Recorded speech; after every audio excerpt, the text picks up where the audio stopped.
सारखं सारखं त्या माणसाच्या नावावरून का इरिटेट करतोयस? मी का शोधेन त्यांना आणि तो मला का सापडेल? बास करा आता तू, खरं सांगते. श्वासच बसत नाही अजिबात. हे कसं शक्य आहे? तुम्हाला माहिती आहे तोच माणूस होता? ठीक आहे, काही कळलं तर मला कॉल करा. हां, ओके. आई आई काय झालंय? एवढं टेन्शन का आलंय तुला? शंकररावांना पोलिसांनी अटक केली आहे. त्यांच्या गाडीमध्ये ड्रग्ज सापडले. ड्रग्ज. शंकररावांच्या गाडीमध्ये ड्रग्ज सापडले? हो. ड्रग्ज? बापरे आई, तुम्ही खरं सांगताय का? शंकररावांच्या गाडीत ड्रग्ज? अगं हो, आता बोलत होते मी फोनवर. तो शंकरराव दिसायला तसा एकदम साधा भोळाच दिसत होता. ड्रग केस मध्ये बाप रे, काय डेंजर असतात लोक. आई, आजकाल कोणाच्या पोटात काय असेल ना, काही सांगता नाही बाई येत. नाही ग, आम्ही सगळेजण त्यांना खूप वर्ष ओळखत होतो. असं काहीतरी करतील असं माझ्या स्वप्नात सुद्धा कधी मला वाटलं नाही ग. माझा नाही विश्वास बसत आहे या सगळ्या बातम्यांवर. आई हे बघा, तुमचं खरं आहे, तुमची ओळख असेल जुनी, पण वेळेनुसार माणसं बदलतात आणि पैशाची हाव तर माणसाला काय काय करायला लावेल याचा काही अंदाजही नाही लावू शकत आपण. बरं झालं आई, आपण डील फायनल करण्याआधीच हे सगळं घडलं,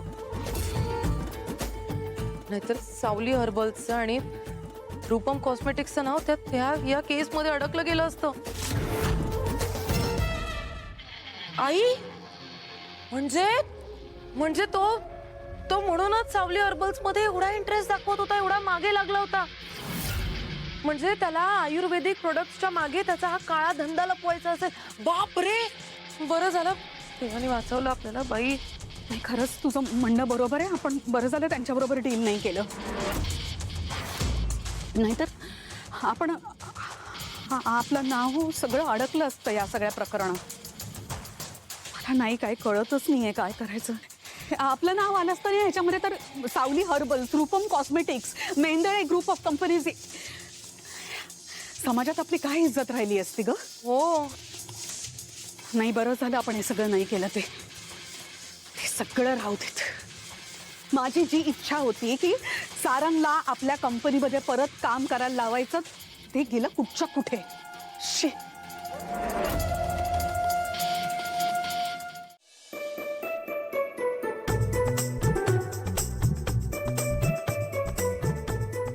ओवी, काय करतेस? काकू ड्रॉइंग करते, दिसत नाही का तुला? काय प्रश्न विचारतेस?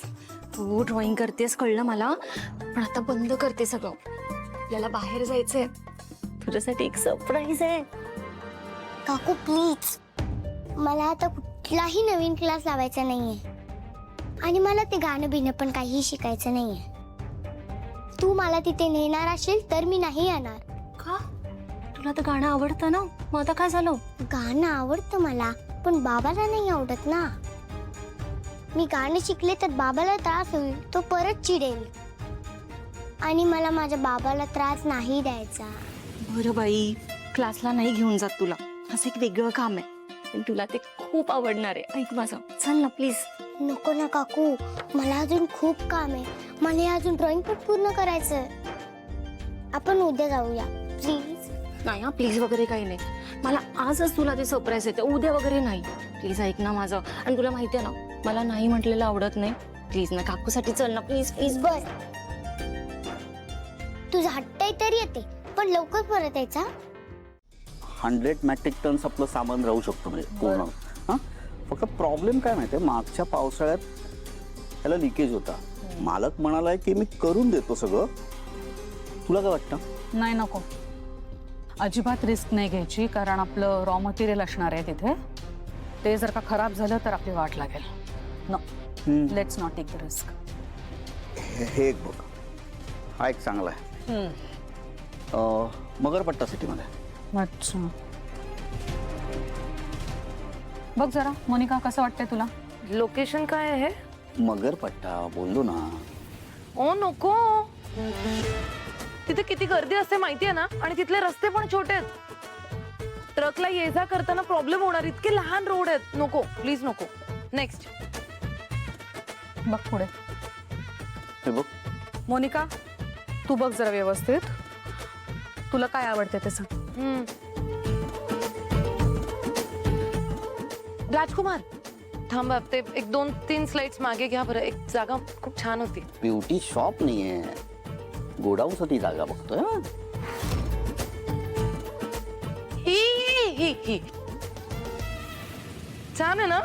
ही आई ही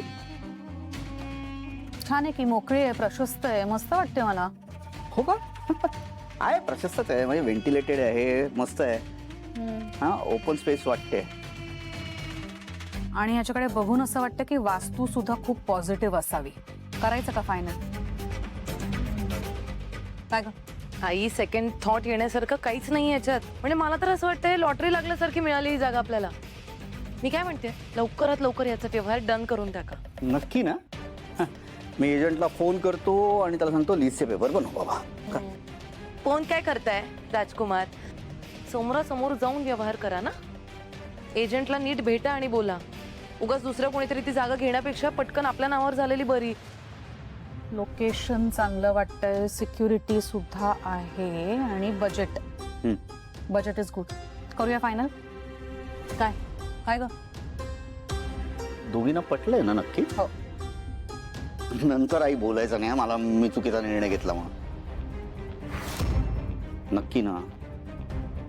चल मी त्याला गाठतो, त्याला डायरेक्ट जाऊन त्याला सांगतो लिस्टचे पेपर बनव. ओके, चला.